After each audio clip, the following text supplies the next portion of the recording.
ষড়যন্ত্র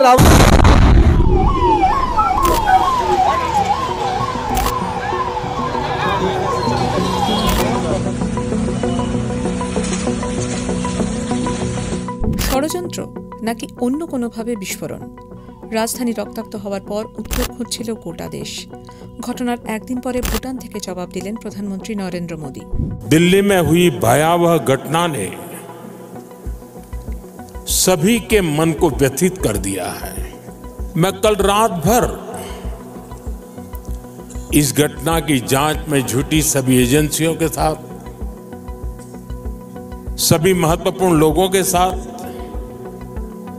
संपर्क में था, विचार विमर्श चलता था, जानकारियों के तार जोड़े जा रहे थे। हमारी एजेंसियां इस षड्यंत्र की तह तक जाएगी। इसके पीछे के षड्यंत्रकारियों को बख्शा नहीं जाएगा। ঘাতক হুন্ডাই i20 কোথায় কখন? সকাল 8:20 প্রথম থেমেছিল ওখলা ইন্ডাস্ট্রিয়াল এরিয়ার একটি পেট্রোল পাম্পে। দরিয়াগঞ্জ থেকে সুনাহারি মসজিদ, পুরনো ও মধ্য দিল্লির মধ্যেই দিনভর ঘোরাঘুরি।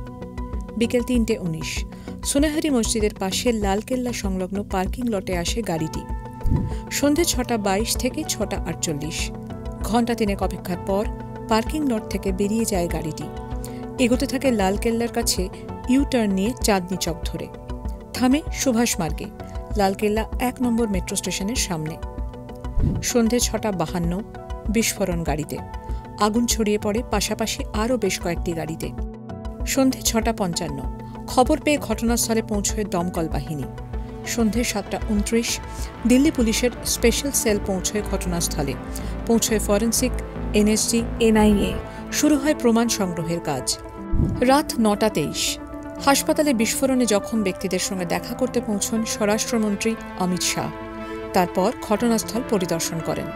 আহতদের সঙ্গে দেখা করেন দিল্লির মুখ্যমন্ত্রী রেখা গুপ্তা।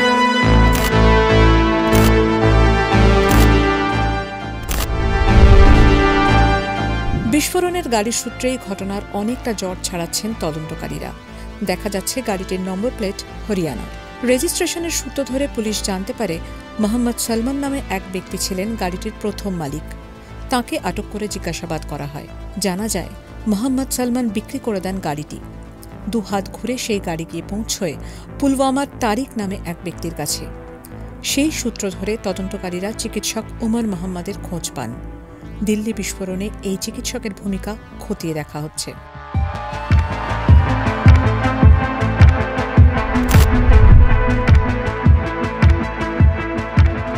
ইতিমধ্যে ঘটনা নিয়ে উচ্চ পর্যায়ের বৈঠক করেছেন স্বরাষ্ট্রমন্ত্রী অমিত শাহ। বিরোধী দলগুলি ঘটনার দ্রুত তদন্ত চেয়েছে।